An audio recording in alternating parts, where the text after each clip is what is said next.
they are outraged that Republicans, in particular Marjorie Taylor Greene. Okay, I watched some of this. I saw the highlights of it, and it was a shit show. Okay, um, but as political education says, it's it's very, very progressive, left leaning, and it's very biased on one side of it. It's more biased than probably the other news stations. Um, but that's the problem with PBS. It has no business of being a news station.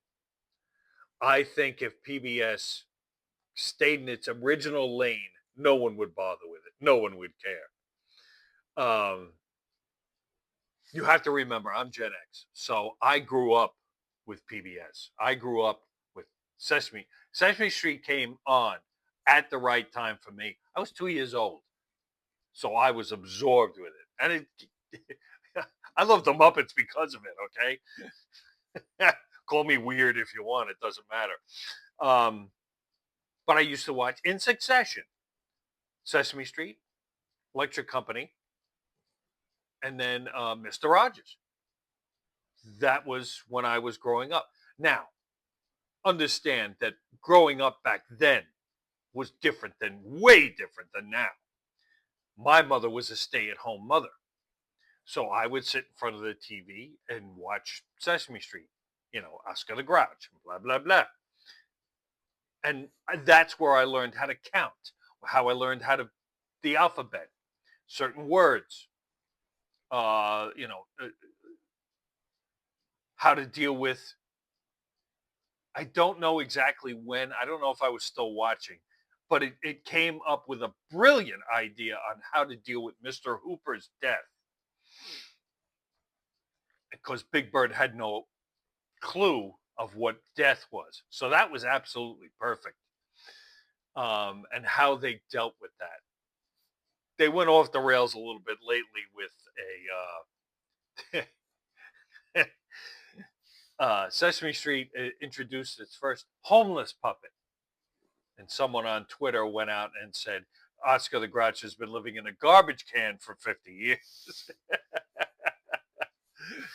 So there was that. But back to the original point is it was there for me when I was growing up. It started me on my journey of education. Um, Later on, it would, Ken Burns with the documentaries about the Civil War and baseball.